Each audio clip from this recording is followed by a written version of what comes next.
Right, hi guys, and welcome to our mid-season special Cheltenham Ante Post. We've probably fallen lucky in terms of the weather, absolutely obliterating most of the racing this week. So we went out and tried to get a couple of decent guests to bring on, and lo and behold, they duly obliged. So we'd like to be joined first of all by Racing Lee, who is part of the Only Fools of Horse Racing podcast and blogger for Copybet UK and Ireland. Is that right, Lee? Yeah, look, I do a column for them on a Saturday. So just they approached me and to do a column, but plenty of people think I work for them, but I don't. I'm all for the Only Fools Love Horses, lads. So yeah, look, I enjoy doing that and talking about the racing. So happy to be on, and appreciate you asking us. Top man. And we're also delighted to be welcomed by the Racing TV Tipstar 2023 winner and sports writer and pundit, Katie Midwinter. Katie, thanks very much for coming on as well for us. Hi, thanks for having me on. What was it like winning that? I seen you get presented. Was it a cheque that you got? I think it was, wasn't it? Yeah, I got a massive cheque. It was a bit surreal. Like, it was an amazing experience, really, and I didn't really expect it, so it was a nice surprise and really enjoyed it. No, well done. Congratulations. I know it was a bit a while ago, but obviously congratulations. So yes, okay, I'll just come to you very briefly. So just how much do you look forward to Cheltenham every year? I know that we're all racing fans and we love the racing all year round, but for me anyway, there's just something special about Cheltenham it's like the pinnacle of national hunt racing for me. Do you sort of share that same passion for the festival? Yeah, definitely. As you said, it is the pinnacle of the sport, and all of the best horses are there, the best trainers, the best jockeys. The atmosphere there is unlike any other for me. I know there's some amazing meetings throughout the year, but I think Cheltenham is special in the sense that that's the pinnacle where everyone tends to meet. And it's just a special moment that you don't really get with many other races. They're moments that you'll never forget. For example, like Honeysuckle last year winning the Mayor's Hurdle, I was just honoured to be there. It's a moment that I'll never forget. And there's amazing races that happen elsewhere, but when it happens at Cheltenham on that biggest stage in the biggest week of the year for the sport, it's just so special. And I know people often say that they'd rather go abroad and watch it, or they'd rather just spend their money on something else than being there. I don't share that view, because I think being there is priceless. You cannot replicate it anywhere else. And it's just that special thing of being there and witnessing it with your eyes and seeing it all happen and unfold. That action that you don't know who's going to win, because anything can happen. And it's just the best week of the year for me. So yeah, I really look forward to it. And Lee, I'm pretty certain you probably nodding. I'm sure you share the similar sort of viewpoint on that. Sure. Just to sort of extend the question for you, Lee, what do you do in terms of your Ante Post? Because I know people have different ways of looking at their Ante Post bet. So, for example, myself, I tend to try and find a horse and I'll follow it in all the way to Cheltenham as much as I possibly can. Bo, for example, that's obviously on our podcast, tends to create a bit of a book, so he's covering horses in a lot of the races. What's your sort of angle on it? What's your strategy normally? Yeah, look, I do try and get them in quite early. I actually start in about August. I know people will crab me for that and think. I know people think that there's plenty of races beforehand that you can be betting on and stuff, but I want to go there and have as much covered as I can to enjoy the week. I then tend to not take as much as I probably would have if I hadn't, had a bet early doors. And yeah, like you, I tried to build it up, but I tried to cover as many races. I've probably maybe covered about 20 of the races already. But yeah, look, like Katie says, I think it is the be all and end all for me. People say about Constitution Hill not running and stuff like that, or the El Fabiolo John Bond crash. I want that saved for the best weekend racing, and that for me is the Cheltenham Festival, and I just think there's no place like that. And yeah, I don't get this going on holiday to watch it. It's not the same sitting in Benidorm and watching a Gold Cup for me. I need to be there on course, and I fly down on the Monday and I'll fly back on the Saturday and go for it hard all week. That's some do like that, and it fair play to you. That's some do. Sunday is 5 days down there. We normally, in the past, we've generally gone down on the Monday and come back on the Thursday. Our group's slightly different this year. We've got people that are expecting babies at different parts of the time. Yeah. I'm still heading down myself, like, and heading over to DRF in a couple of weeks, also. It should be a good. I think good couple of weeks. When I first started going, there was 13 of we used to go. I'm down to me and my friend at the minute. just two away, but there's like half of Twitter's going, isn't it? So everyone will meet up, but it's if people are even considering going by themselves, you could talk to everybody there. Everybody's in great spirits. There's plenty of people to talk to and talk about the racing. And if anybody is listening and watching and wants to tag along, feel free to come along, because it's the greatest place on earth, I think. And the action is pretty much non-stop, so it's not as if you get much of a break during the day, is it? So you can barely get a pint of Guinness, because it's just you don't want to miss anything as well. Like, no. I feel like if I go into the stand for a pint, like, I'll come back out and I've lost my spot, for certain races and stuff. I try and go in on like the Ultima and sneak back out. Lee, there's always time for a pint of Guinness. Don't be so silly. There's always time for a pint. Right, that's what I need. Hip flask. Yeah. Right, so we'll crack on. We've got a lot to get through. So just sort of an idea about how we're going to do the format. So we'll look at day 1, day 2, day 3, day 4. And what I've done is we've just picked out the key races from each day. At the end of that, end of each day, anything you want to add on to it. So, for example, any handicap selections or anything on that day, we'll have a little congregation at the end of the day. But we'll start off first day, Tuesday, day 1, and we're going to stick straight in with the Supreme Novices. A bit of a running theme with the novice hurls at the moment, in terms of there's a lot of plans up in the air about who's going to be going where and things like that. That's obviously just a brief snippet. We've got all from Odds Checker, so these were, as of last night, the current best of. Mystical Powers in there at 4-1. Favourite, Jericho de Repenay 5s. Ballyburn 7-1. Caldwell Potter 12-1. Farron Glory 14s. Firefox, which was mentioned that he was definitely going here at 16-1, and it's 20-1 bar those. Kate, I'm going to start with you. We'll look towards obviously the front of the market to start with. Mystical Power was very impressive last time out, showed a great turn of foot, and now he's obviously rocketed to the front of the market. Is he a horse that you want to try and keep on side on what you saw last time out, or have you got something else already in the race that you're happy to stick with? Well, I actually have Mystical Power Ante Post. So I have him at 25-1, sort of with the profile of him, like coming into a race like this, and he was obviously going to run last weekend. I thought just take that price about him. And now 4-1 at this stage in the season, to me, it looks a little bit skinny. Just because you probably needed to sharpen up his jumping a little bit, and he's still fairly unexposed, so there could be a little bit more improvement to come from him. But like 4-1 at this stage, I probably believe in him. But like with the Ante-Post bet that I have, of course, I'm hoping that he goes there, and I'm hoping that he'll run really well. The one that I'm quite interested in at a bigger price is Daddy Longlegs. I know that like Mystical Power now has emerged as probably Willie Mullins' like first choice to be going there, but about a month ago it looked like he didn't really have an obvious choice for the Supreme, because Ballyburn, I'd imagine, would go for the Ballymore. So I was kind of trying to look for a bit of value, and after Daddy Longlegs disappointed over Christmas, I just thought it was a bit of no reaction to his price, because he's now about 40-1, and I think he showed quite a bit of class beforehand on his debut. And I think the 40-1 is just too big for him. The ground was bottomless when he ran over Christmas, and he was never really put into the race. So I think he could put a line through it, and he's got an entry at the DRF as well. So hopefully he takes that up and runs well, and then maybe he can go to the Supreme. I don't think he's a forlorn hope, but just that a bit of value, I have got Daddy Longlegs as well. But it is a bit of a guessing game at the moment, isn't it? Because we don't know which horse is going to go where and who's even going to turn up. But Mystical Power, I think, probably deserves his place at the head of the market, but just on the form, he's just not sure yet. And again, as I said, that with his jumping, he probably needs to brush up a bit on that.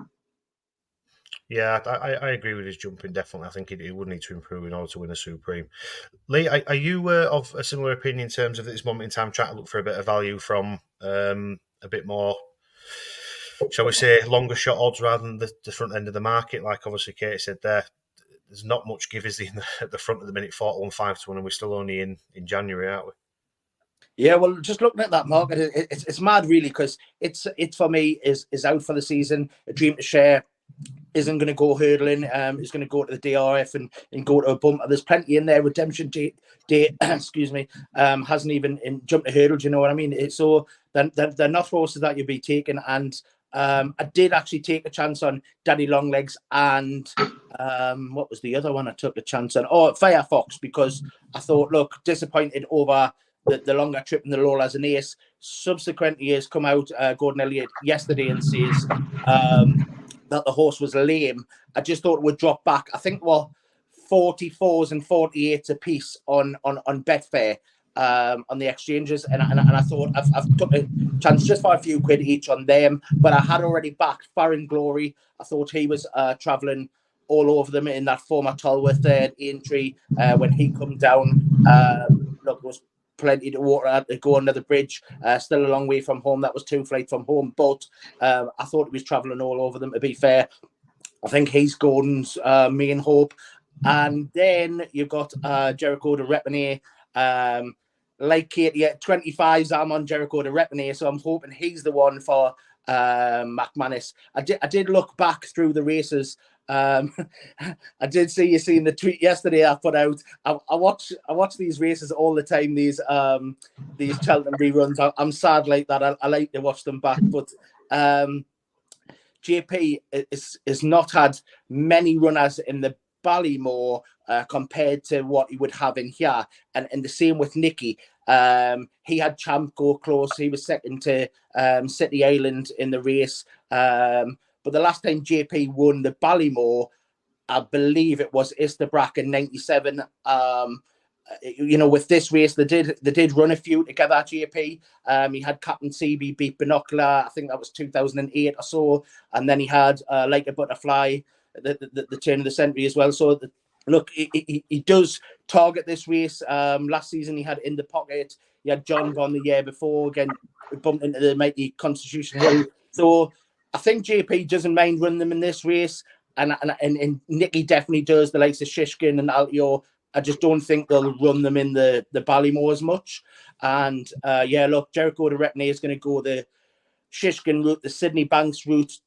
If take away Shishkin's fall, which was a non-contest, he was out early doors, but he had 3 runs before the Supreme, and Jericho de Repine will have the same 3 runs, and hopefully this is the one for JP and Nicky. To be honest, like I say, it's pocket talk because I am on at a big price, but I did hear plenty of word about this horse being the 2-miler for them, so I'm hoping that's the case. I backed Farron Glory each way and had a couple of savers on the exchanges. It's worth going on the exchanges and get them bigger prices, but yeah, Jericho de Repine for me. But I have two for me at a bigger price. I mean, I'm not actually an each way better, to be honest with you. So at the minute, I've sort of left the Supreme completely alone. But 2 for me that are of interest. King of Kingsfield, obviously because of the way that he's been running recently, it's been pretty much rock solid. Obviously, he's run behind Farron Glory now, has been a little bit upgraded, I would say, on the back of Farron Glory's run at Aintree, although he fell. And one horse I'm really looking forward to seeing again is No Flies on Him. I thought his debut was quite good. I thought his jumping was very, very almost, he looked experienced against some very good horses behind him that had already ran. So I'm looking forward to seeing him again whenever I think he's due out. Is it this coming week? I think somebody said he might be out this week. So I'm not sure. I've just seen like No Flies on Him, Mirza West. There's in the 2 at the top of the market. JP's got like 4 or 5 contenders. It's how do you split them really, and it's tough to make. But he was impressive for them. Right, we'll move swiftly on to the Arkle. Now, this one is a strange market to say the least. Obviously, Marine National, very, very short, 8 to 11. And then after that, it's pity price, really. Fast Vega, 10 to 1. Founder, 50, 10 to 1. Hunter's Yarn is now into 10 to 1. 12 to 1 bar those, including Gaelic Warrior Lee. I'll start with you on this one. Is this just a formality? Marine National turns up and wins? Yeah, look, I think you just keep it simple. Marine National was very impressive the first day. I think he was tongue-tied, wasn't he? And that would be just the slight thing. But I think it was to keep him just reined in the freshness and the buzz out of him. But, he jumped great. O'Sullivan took him to the front and kind of let him do his own thing, and he ran out with the winner. But look, if Gaelic Warrior, he's going to probably rock up in the Irish Arkle. It's over 2 mile one. This one's 1 mile 7.5 and change or so, I think.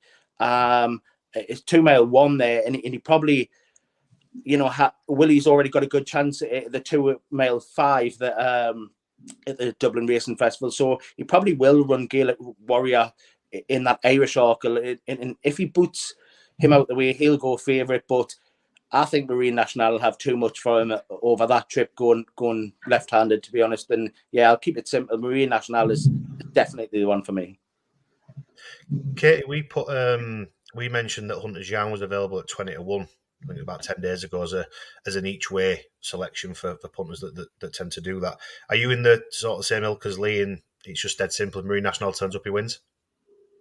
Yeah, I think it's difficult to really poke holes in his form at all. He's just been really impressive, and his debut offences, it couldn't have gone much better. So I think he's very difficult to oppose, and if the favourite looks as good as he does, I'm not really interested in looking for another one, because there's none of these that are shouting out at me. The only one that I'd be interested in is the one that Lee mentioned. It's Gaelic Warrior, because I just have a feeling that he could go here instead of the Turners. I've got a feeling about Facile Vega for the Turners, and it's a hard one because the new course will suit Gaelic Warrior more than the old course, because the old course is much tighter and over a shorter trip as well. If he is going to be jumping out to his right and making mistakes, he's going to lose ground quicker as well. He's not going to have the time to make it up. But he's got a big engine, and he didn't jump too badly right last year from what Patrick Mullins was saying in the Ballymore. So it's just that whether or not he could cope. He might have too much class, mightn't he? He might just have too much class to get away with it. But the new courses of the Turners is definitely going to suit his, exactly, yeah, better.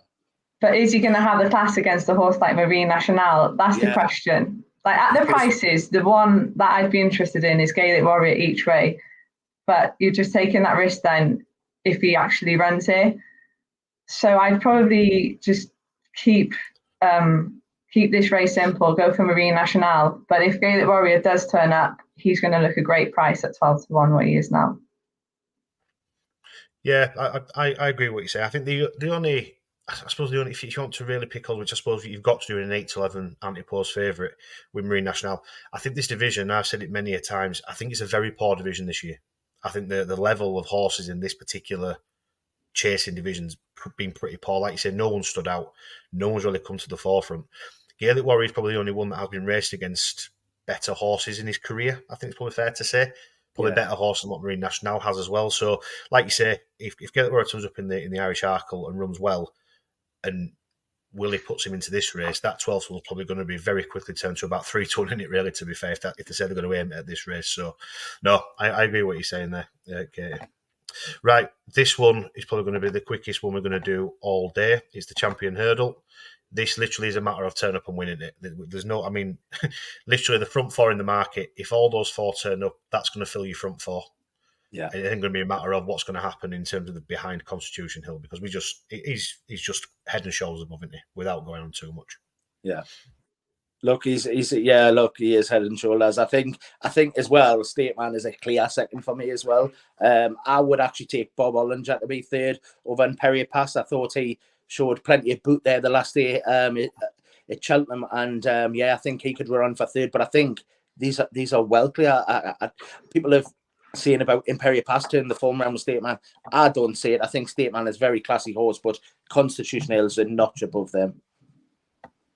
Yeah, I completely agree. State Man is the clear second favourite for me as well. I don't see Imperial Pass reversing that form. You'd like to think there'd be a bit more improvement to come from Imperial Pass, but State Man's a solid horse, and you can't really knock him on anything he's done. He's just unfortunate that he's bumping into Constitution Hill, or he'd be the Champion Hurdle winner, but there's not much value in it each way. You don't even know who's going to turn up. Is Bob Ollinger going to turn up? At 20-1, if you were to take each way about him now, it would probably look nice if he turns up on the day, but Whether I or think not he does, don't know. Entry bound. I did hear he's just going to go to entry, I think. To So be it's honest just with you, Constitution Hill, isn't it?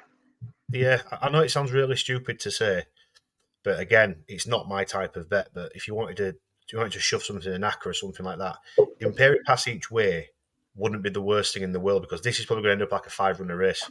And at the minute, you're going to get 3 places. So your 12th one becomes, 3-1-ish? Just under 3-1. If them 3 do go for a constitutional statement in Imperial Pass, that is definitely going to be your front 3. I mean, if you look past that, Marine National, Vauban, Lossiemouth, Echoes in Rein might turn up. Irish Point get the rest. They mi't even run in this race. So if you look for at 5-runner race, and if the you front look 3 at in the market, Lossiemouth, then you're only clinging to hope that she would go here because, even if she's a classier horse, they only done it with Annie Power because what was the horse that got taken out? And it was a super sub. Which one? For him, wasn't it? Got injured. Yeah. So then the super sub come in and Annie Power ran it. But Willie's, a creature of habit, and he's likely to take her to the mares, isn't he? She's only going to have one run between now and the fest. Yeah, no, 100%. Anything else from day one for you guys? Any strong fancies in the mares or the Boodles at this moment in time? National I Chase? quite like the Chia in the mares. I think she's a big price at current odds. And I love Lossiemouth, and I think she's going to be difficult to beat. But we haven't seen her yet this season, and it can be hard for a juvenile going into open company like that. So I think the Chia is probably the value in that race for me. Nice shout, Lee. Look, if you don't, it doesn't matter, by the way. You don't have to put anything, just in case you do. No, I do. I look, they've been found in the market. I did see the likes of Johnny Deneen and that is on that Clearly Classico. That was kind of an obvious one from the last day. I thought showed a lot more. And Kim Bailey's horses have been out of form, so come the festival, maybe he'll be the one to be on and show improvement again. And look, actually, Ash from my group did report from Kim Bailey that he might not go there. He might not go to the festival, but I presume they would. I did like Lark in the morning as well. That was a real eye catcher. I managed to get a bit of 16s. I think it's cut in half to about 8 or so. But yeah, it is, yeah. Look, that was an eye catcher. The last they had, I was going to back them beforehand. I think it was 20s, and then for the Boodles there, and then straight after they still got 16. So I managed to grab a little bit of that. So I think Joseph's horse was an eye catcher. He tended to target that race as well. But I'd actually like Gallimore so for the mares as well. And I think she showed a lot more when she was stepped up and tripped it or toy last time out. Again, she hasn't had the run, and it like Katie said, it's hard for them mares to step up to the next level. From that juvenile season. But yeah, I actually like Gallimore so for that one.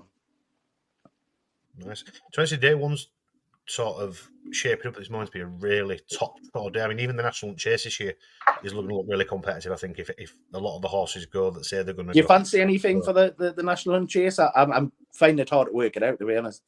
I had a little bet on Nick Rocket at the start of the season. Yeah, fair. The only thing with Nick Rocket is that obviously he needs an entry. He needs to qualify, and he probably needs to prove himself going left-handed, because I think last year he was definitely better going right-handed than what he was left-handed. But I mean, Flooring Porter now turning up as well. I mean, he's quite an intriguing risk. Corbett's Cross could be in there. I'm looking at Embassy Gardens. I think he might be the one. He's the one I'm most interested in. As well. Yeah, it looks like he looks like he'll like this. Yeah. 100%. Right, that's day one wrapped up then. Move on to day two. So we'll start off with the Ballymorn. Again, like I said at the start, a lot of these could be changing around, could be going up to the Albert Bartlett, or they could be dropping into the Supreme.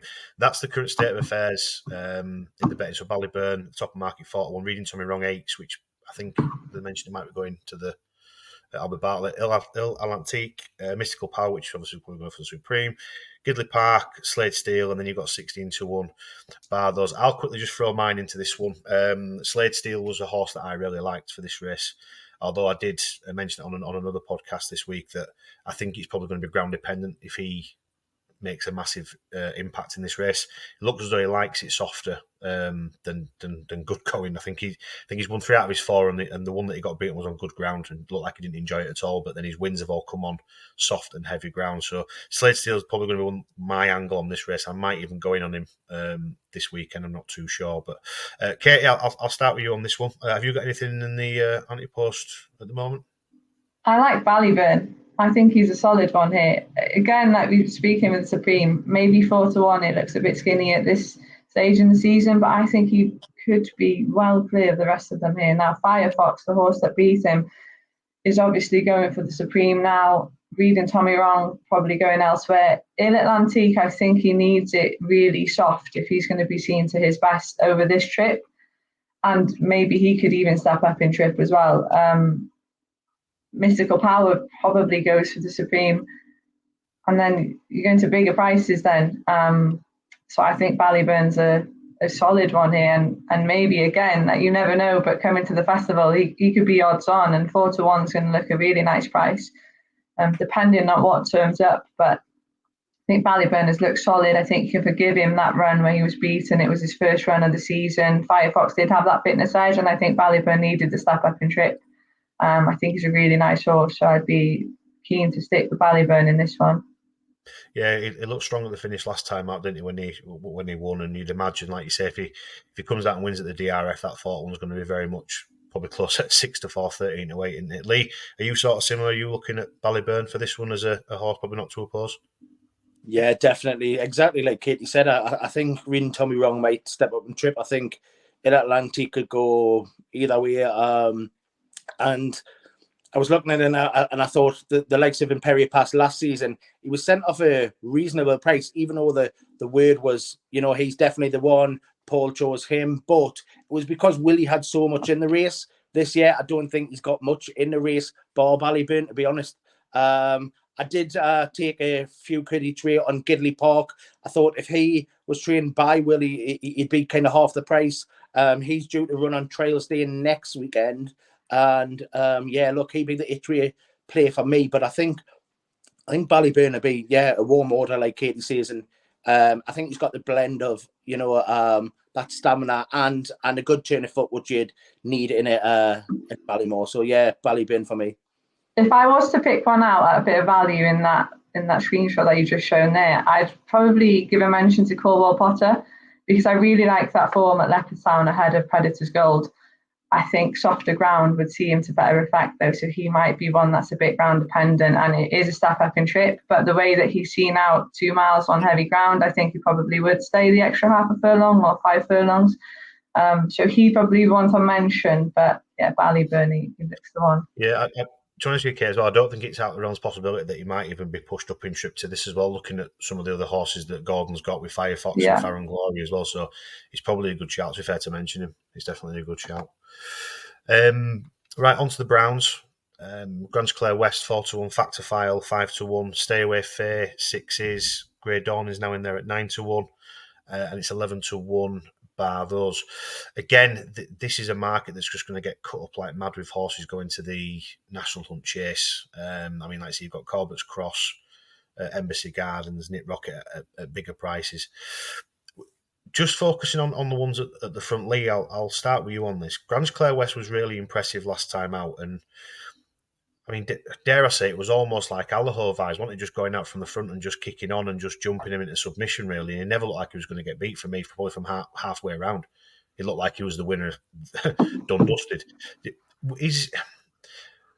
Given obviously he's had problems in the past, I don't think you could touch him at 4-1. But exactly. If he turns up on the day, he could be difficult to beat. I had them same thoughts, Craig. Exactly that. I just couldn't trust him at the minute. He hasn't always put it all together, repeatedly. I know he's done a couple of times this season, but last season and beyond, it wasn't the same case. So, exactly like you say, it wasn't one for me at the present time, but come the day, I might have a save on him. I did think Factor Fail is a classy horse and showed that last time out as well. He's one I definitely like, but the one I took at a big play was Monty Star, built in the same colours as Manila Indoor. I think that was a good performance last time out to beat 3-Card Bragg, and I think this test will suit very well for Monty Starr. Yeah, look, I took a play, actually. I think it was about 65s on the exchanges or something. I took a chance before the last run that would go here, and not to blow me on trumpet, but I just thought, look, it was a bigger price, and that's the way I've went with it. I did actually back Corbett's Cross at the start of the season, but I think it was only 9s or something anyway, so there's not much price difference now. Yeah, but it did disappointed the last year. But I think was left a long way out of the ground behind Grungeclair West there. If it's ridden more handily, I think it'd be, have a better chance. And it's definitely a classy horse. It would have went close than that Albert Bartlett behind Stay Away Fair. But yeah, look, maybe he's not one to trust completely like Grungeclair West as well, to be honest. And yeah, I took Monty Starr, and I think the each way player is with that one. Yeah, is it half brother to Monolith? Is it? I think, have I got that right? I think it would be. It's them colours and connections. They have good horses, and they're often staying horses. Do you know what I mean? We're seeing with Manila Endo, went and won a Bartlett and then in Gold Cup and stuff. And look, I just think it was overpriced, if you know what I mean. But look, 100%. It's probably one of the trickiest ones to work out. It just these, I feel like, and maybe it's a recency bias, but I feel like a lot has tried to dodge Constitution Hill, not going hurdling, and they've all been like, look at the Factor Fail. He's went straight chasing. He hasn't even went hurdling. There's a lot of horses now, chasers, and maybe they're trying to dodge the Constitution Hill route because he'll probably stay there for the next year or two anyway. Do you know what I mean? And it's a tricky puzzle. But Monty Starr trade for me. Okay. I think it's a tricky one as well. I haven't had a bet in this one, Ante Post. Monty Starr's a great shout from Lee there, and he's got a really nice price in him as well. I really like Grungeclair West, but I'm in the same camp that he's a bit short for me now. And I'm a bit gutted because I put him up last time. I backed him at Leopardstown, and he was 4-1 there to win that one. And in hindsight, I probably should have just backed him Ante Post instead, because he would have been a much nicer price. But it's not guaranteed that he'll do the same here. Yeah. But I think he has had some issues, and I think you can kind of forgive what he did over hurdles, because I thought he always shaped as though he'd be a much better chaser, and he's looked to be really comfortable over fences so far. I think that form at Naas in front of Hartwood, Corbett's Cross, really good as well. Maybe you can make some excuses for Corbett's Cross, but his jumping ultimately hasn't been good enough. So Grungeclair West, I'd be really keen to keep on side, and he'd be a heart bet as well in a sense, because I just really love the horse and I'd like to see him go and win it. But 4-1 now, Ante Post, it wouldn't be a price I'd be taking on him. And I think Factor File is a really nice progressive horse as well, and he's going to have a good chance to Stay Away Faye, and then some of the others you're kind of going to have to hope that they go here. And National Hunt, we don't really know yet. So it's a bit of a strange field at the moment, whereas it's a difficult market to work out, and you've got to be sure that a horse is probably going to run here if you're going to take a price. But Grungeclair West 4-1, as I said, probably a little bit short at this current moment. Yeah, I quite like Stay Away Faye. Obviously a good first 2 runs, and obviously beating Giovinco. I think Giovinco's run at the King George probably came too soon. I think did that run following the race against Stay Away Faye, so you could probably put a line through that as well. But do you think he might go to the National Hunt? I think he's definitely going to this race. Definitely. Yeah. I think Stay Away Faye will go to Browns. I think has enough class to go here, doesn't he? It'd be silly not to, I'd say.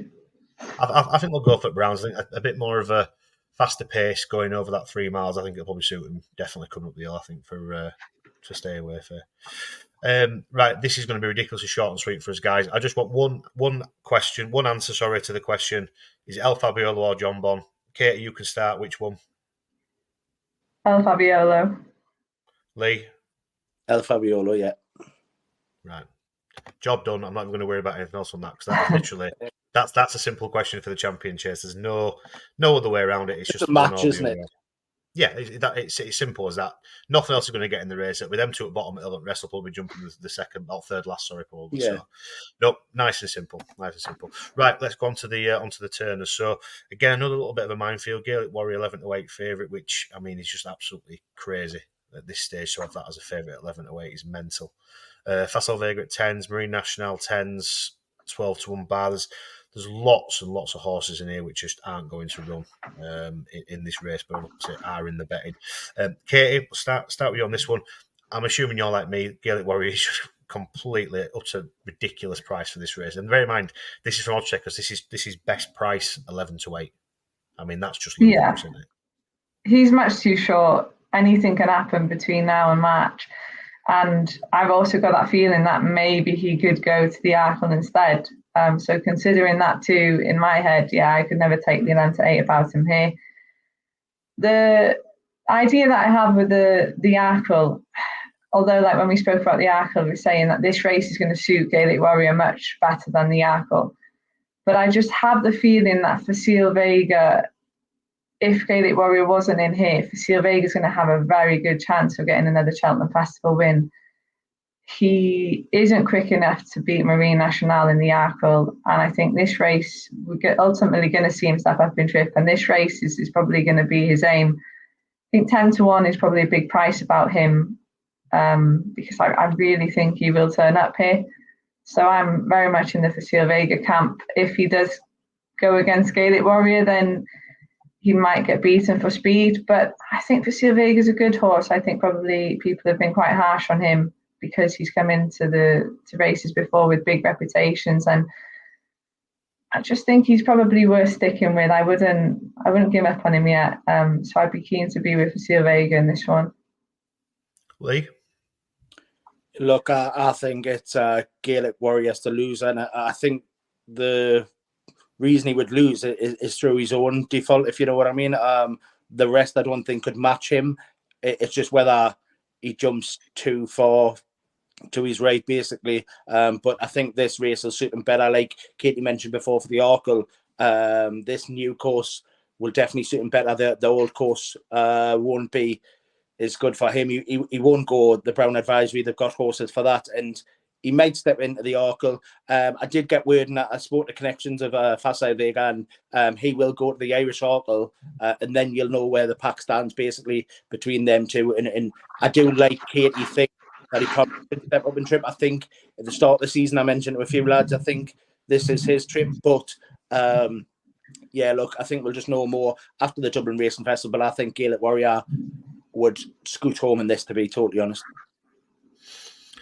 Yeah, a bit bigger price. I think I mentioned it the other day on another pod. Hermes Alan, I think might be worth a small bet just on the back of his second to Ile Francais. I think his running second was actually quite good against what looks like a bit of a free course, really, to be fair, from France, doesn't it? He just run and jumped absolutely all over everything. But Hermes Alan second in that what wasn't bad. I think dropping him back to the Turners trip, running him quite handy. I think he'd be might be a player at 14-1. Right, Ryanair, Allaho 3-1, Banbridge 5, which I mean Banbridge is definitely ground dependent. We know that. Stage Star 7s, Envoy Allen at 9s. It'll be interesting to know why he didn't run today. John Bond we know is going to go in the Champion Chase. One I fancy appreciate it at 12-1, and then it's 25-1 bar though. So I'll start with you, Lee, on this one. Are you sort of similar to me in terms of thinking that Banbridge only turns up if it's good ground and Allaho you can't trust? Yeah, anything worse than like good to soft Banbridge is a non-runner, basically. Probably safe for entry then. It's a grade 1. You know, you go that route. I thought he'd need the run last day at Kempton, to be honest. I ended up backing Edward Stone in the hope that he needed the run and Edward Stone to step up. Silly me. But yeah, look, Banbridge is one I really like. I did have a small play each way. Ante Post on Banbridge, just in the hope that, you know, it is reasonable ground, but is ground dependent. Allaho runs the day as we're recording as well against the likes of Appreciate It. And look, just whether he retains enough ability going back in trip from like the King George trip to this will definitely suit as well. He's won it a few times. He's a worthy market leader, but at the same time, there's holes in it. I just took appreciate it because I think that run the last day was fair against Galloping Deschamps. Travelled well to the bend at Leopardstown, just failed to match that over a longer trip. I think this is his trip. He won't, he's not a champion chaser, and he won't stay a Gold Cup trip. This is his trip, and against the likes of Fast or Slow, who is a Punchestown Gold Cup winner, and beating Galloping Deschamps, we know how much of a monster he is. In the John Durham first time out, if he got a lead, it to the front and was able to dictate it a bit more. I know there's the likes of the Allaho in there who will, try and boss it, but if he could, lie up with them, I think he's lightly raced. I didn't realise NVLN was also a 10-year-old. There's Allaho, NVLN, and Appreciate a 10-year-olds. Time's ticking for them, but Appreciate it is actually really lightly raced. He only he won the Supreme and then went to the Champion Hurdle off no seasonal debut. That was his seasonal debut behind Honeysuckle, and then he went chasing. He was behind the likes of Paranilli in a Grade 1 and stuff. He's got the class to show it, and this is definitely his trip. So Appreciate it. I think there's an E-Trade play for nothing. Yeah. I'd be the same at those prices now. 12-1 for Appreciate It is a nice bet, especially before he runs this afternoon. If he runs well, he's going to shorten further.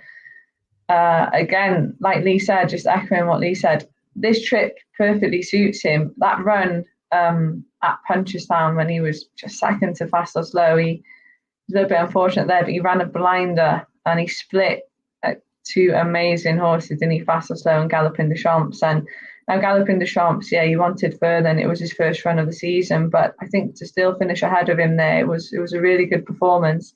Doesn't quite stay the 3 miles, does he? And he didn't over Christmas in the Savills Chase.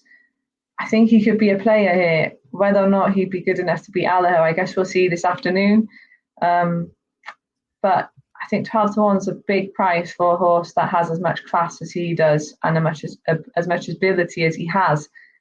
And there aren't really any other options for him, are there? So you think if he is going to go to Cheltenham, this is where he'll be. NVLN's quite a big price at 9-1 as well. I like him a lot, and he'd be the defending champion. But 12-1 for Appreciate It. It does look really enticing.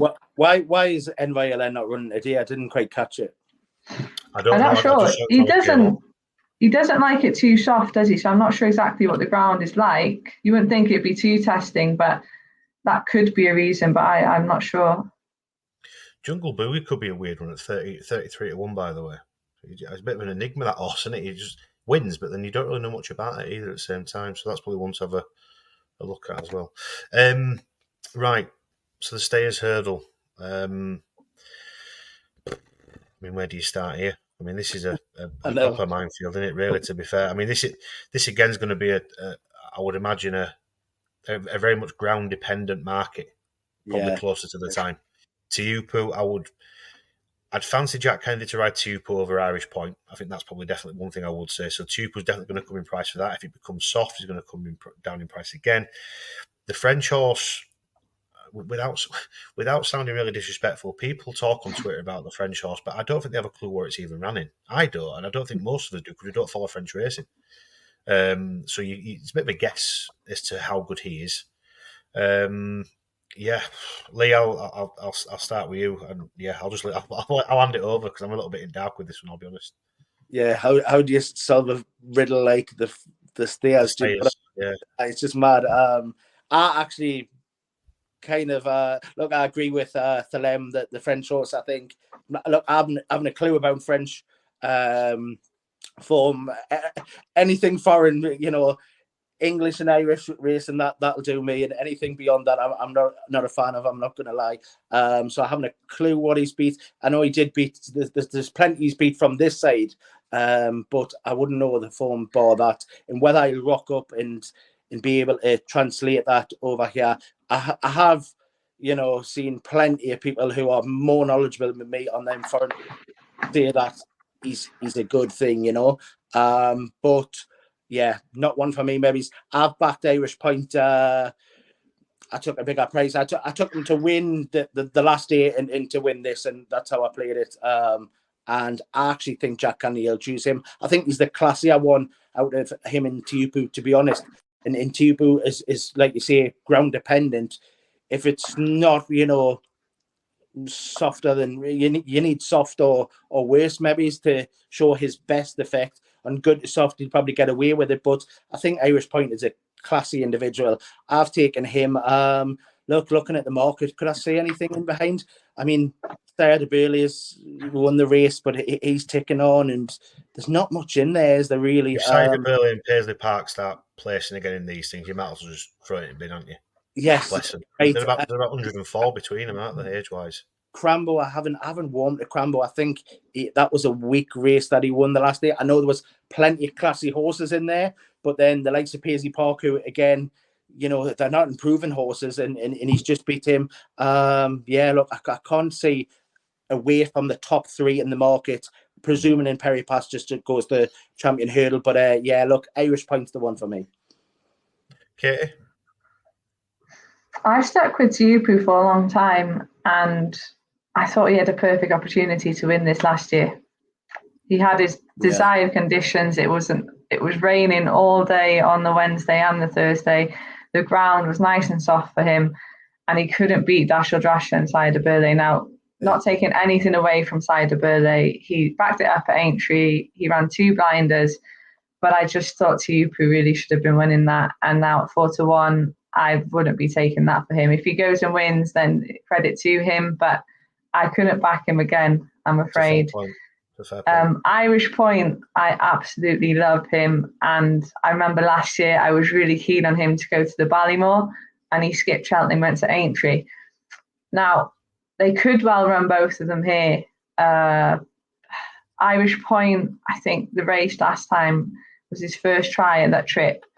They didn't go overly quick, and if it turned into soft ground here at Cheltenham, I'm not sure if there'd be a horse that would maybe be staying on better than him.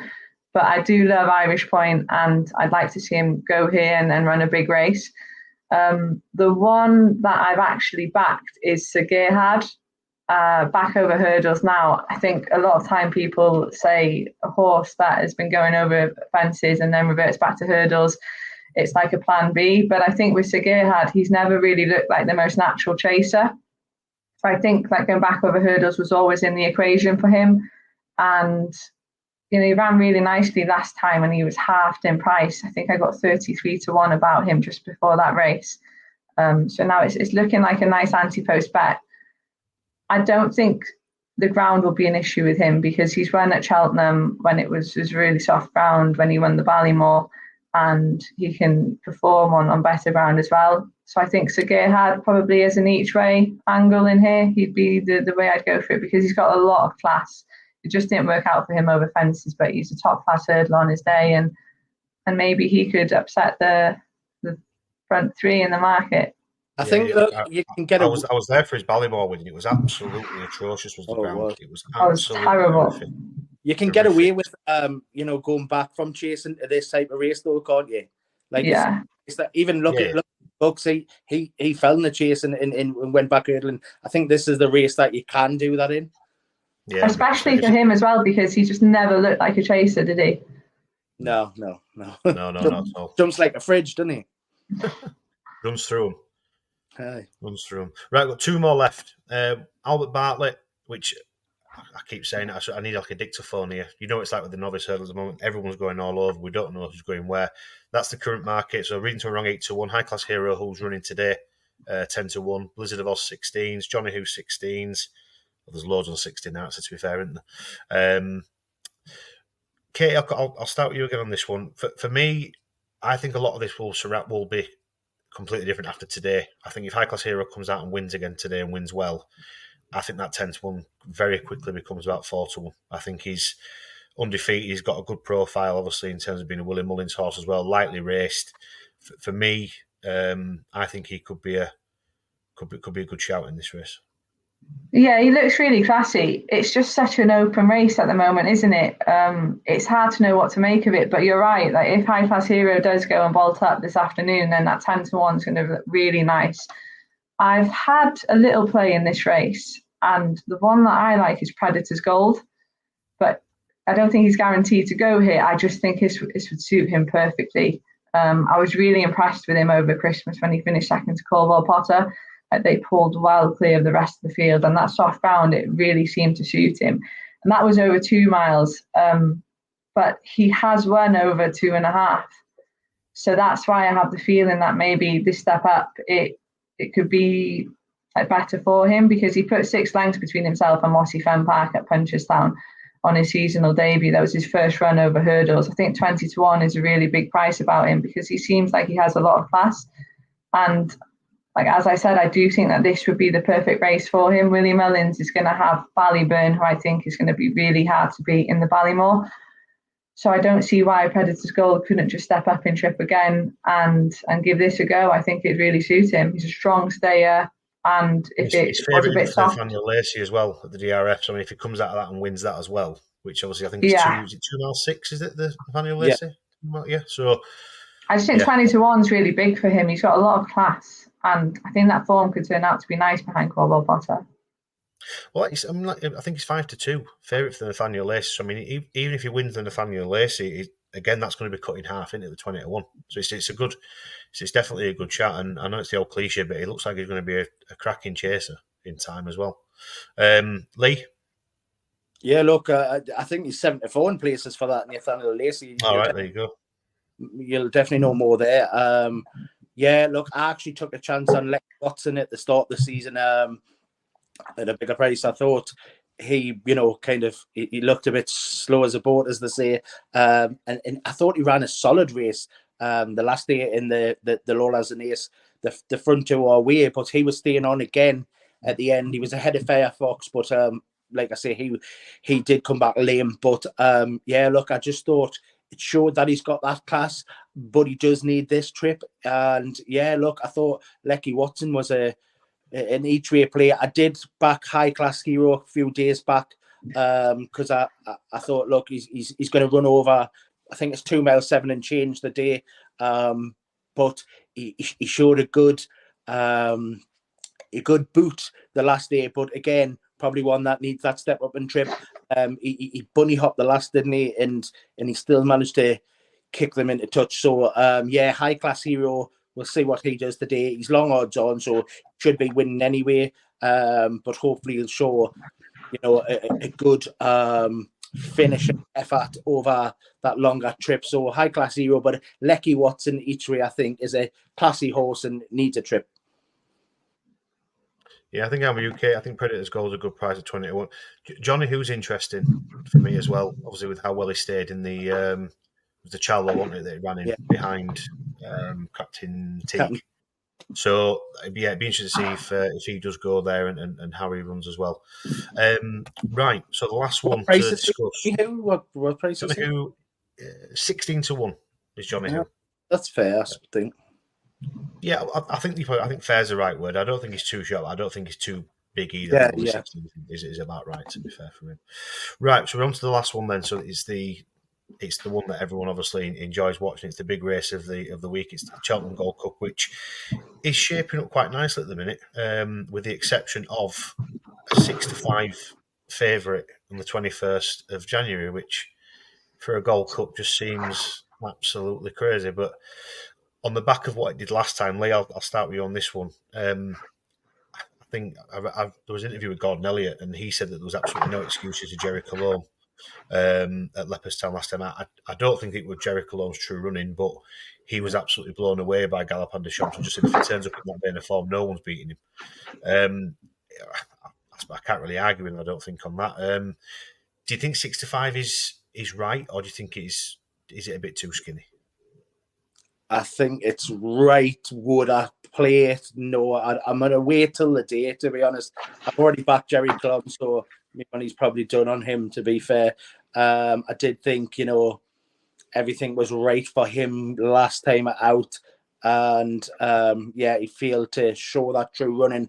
Funnily enough, I did see, and the lad in the Racing Post wrote about, it was actually 18 lengths if you're going off the English way of doing the them lengths, but I think it was 23, wasn't it, on the day? Yeah, 23. The Irish. But yeah, it's hard to, even if Jerry Colomb didn't perform and you could give him 5 or 6 lengths back, maybe it's still a lot of deficit to make up. And yeah, look, Galloping Deschamps, what a monster, and what a monster performance he put in the last day. He'd be tough to beat, I would have said. I do think Fast or Slow is definitely the danger. Look, he's second in the market, but I think everything will be, all roads lead to this Gold Cup for him, and he'll just build up, and he's lightly raced. And yeah, look, I think he's a clear danger. Shishkin, I wouldn't trust him to put it in again, but I do think he would have won the King George and stayed well, and I think he stayed this trip fine. And the rest I couldn't get involved with. Look, Gentleman's Game, Hewick, Lahom Press is due out today, but after a long time off, he'll not be one for me. Brave Man's Game, I don't think will win it. I mean, Constitution Hill's in there. Like, how are you, man? Do you know what I mean? There's not crooks out there. Some bookmakers are absolute crooks out there. They put people, how they put horses in races. There's 2 horses that are no longer, with us. We're in the betting in one bookmaker the other day. It's absolutely shocking. Even having a Dream to Share in, do you know what I mean? Like, put him in the it's just, it's absolutely mental. Yeah, but yeah, look, it's not good for the punter, and they need to kind of sort that game out really with stuff like that. But anyways, Galloping Deschamps, I think it'll be tough to beat. Fast or Slow second, and hopefully Jerry maybe stay on for third. But I don't think there's going to be a lot in this, in all truth. No. Kate, are you similar opinion? It's one of those anywhere that the favourite price is really short, but you probably couldn't back against it on the same breath. Yeah. I think Shishkin is a bit of value at 10-1. He's a horse that I just absolutely love, and he's got a lot of class. Like, he's had a lot of abuse and criticism, and often it's unwarranted. He has to be on a going day. He does, because his jumping just sometimes gets him into trouble. Like in the Ryanair last year, it was amazing that he finished as close to NYLN as he did, because he took every fence with him along the way, it looked like, and he was having to be niggled along throughout the race, and that's just a worry with him. He can't be doing that in a Gold Cup. But he set off really nicely at Kempton. He jumped beautifully. He looked into a really good rhythm. And I think when he runs like that, he's going to be a hard horse to stop, because he's got a lot of class. He's got a nice cruising speed, but he has that turn of foot as well. He isn't just a strong stayer that's going to plod on. He's got a lot of ability and a lot of class. And if they were jumping the last together, I'm not sure who I'd have my money on, because I think Shishkin could really serve it up to Galloping Deschamps. But look, his price 10-1, I think it's a nice price for him at this stage. He is more than likely going to go there, and he's just too good a horse to be 10-1 for a race like this. And he's going to be much, much shorter come the day if he turns up in good form. But Galloping Deschamps, he's been there and done it, and he does look an exceptional horse. So he's going to have to prove himself against him. But I think if there is a horse in here that could serve it up to him, it is Shishkin. I think you made a good case for him there, Kate. I think, and again, it's one of those. If you hadn't stumbled on landing in the King George and won the King George, that 10-1 would have probably been about 5-1, wouldn't it? So I see the angle and where you're coming from on that 100%. One thing I forgot to ask you guys at the end of day 2, 3, and 4 was any other horses that you've got in your sort of portfolio at this moment in time. So what I'll say is, rather than give us them all, just what's your best selection at this moment in time away from the big race that we spoke about? So is there any left field choice that you've got currently at this moment in time? Katie, yeah, let you go first. Go. Just give us one. I was going to let you go first, Lee. I don't have anything else really apart from the ones we've mentioned, because the ones that I've kind of gone for are the ones that now have shortened a little bit. I will say I did have a bet in the Champion Bumper, and it's been let down a little bit yesterday with Cesta Chance. I thought I had a really nice price about him at 25-1, and I think it's about 33, so bigger now. But I think he still stayed quite short with a few firms, so maybe it isn't a forlorn hope for me, it's Cesta Chance, but would have liked to have seen him win yesterday. But other than him, it's kind of the ones that we mentioned more so than anything. I think the cross country is a little bit difficult, seeing which horse is actually going to go there. and that kind of thing. So I'll let Lee take it away with his. Yeah, look, I do. I love the cross country race. It's not one that many like, but I love it. And yeah, I did back Conflated before Gordon come out and says that he's one of the best banks horses that he's tried over them, and that's a big statement considering he's got the likes of had the likes of Tiger Roll and he's got horses in there now, likes of Galvin and stuff. I think Galvin's probably gone, and maybe he is ground dependent and. Yeah, I wouldn't be backing Galvin in all truth. I do like the run of Manila Indo the last day, but he's shortened too much for me to maybe play him now. But obviously, Gold Cup winner, he took to them like a dream, and I thought he travelled great. I thought he was going to come and win it the last day. Lucky I was on late night pass and he didn't. But yeah, I thought off that weight, and now that level weight, I think he'll be one to keep an eye on for sure.